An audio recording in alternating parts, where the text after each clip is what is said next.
ইঁদুর সাধারণত ক্ষতিকর হিসেবেই পরিচিত, তবে ব্যতিক্রম রনিন। ঘ্রাণ শক্তিকে কাজে লাগিয়ে মানুষের প্রাণ বাঁচাচ্ছে এই ইঁদুর। মনে প্রশ্ন জাগতে পারে কিভাবে। আসলে গন্ধ শুকে মাটির নিচে লুকিয়ে রাখা মাইন খুঁজে বের করে সেটি।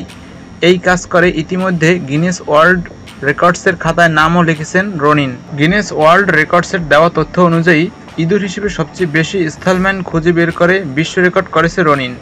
দক্ষিণ পূর্ব এশিয়ার দেশ কম্বোডিয়ায় সিয়েম রিপ এলাকার কাছের একটি অঞ্চলে 2021 সালের আগস্ট থেকে 2025 সালের ফেব্রুয়ারি পর্যন্ত 109টি স্থলমাইন এবং অবিস্ফোরিত গোলা খুঁজে বের করেছে ইঁদুরটি। 5 বছর বয়সী রনিনের জন্ম তানজানিয়ায়। সাধারণ পোষা ইঁদুরের চেয়ে এটির আকার বেশ বড়, লম্বায় 2 ফুটের বেশি আর ওজন 2.6 পাউন্ড।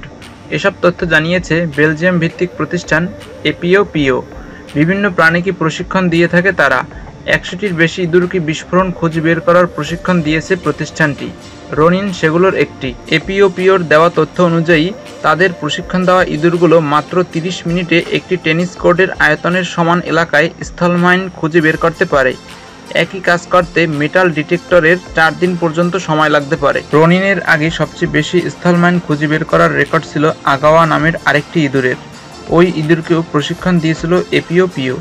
সেটি 5 বছরে 71টি স্থলমাইন ও 38টি অবিস্ফোরিত গোলা খুঁজে বের করেছিল।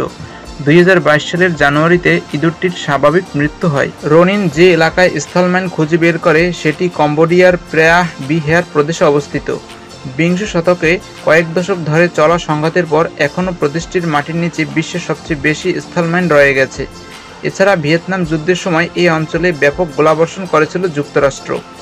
ওই গোলার অনেকগুলো এখনও অবিস্ফোরিত অবস্থায় সেখানে পাওয়া যায়। এপিওপিওর হিসেবে কয়েক বছর ধরে তাদের মাইনমুক্ত করার প্রচেষ্টার পরও এখনও কম্বোডিয়ায় মাটির নিচে 40 থেকে 60 লাখ অবিস্ফোরিত মাইন রয়েছে।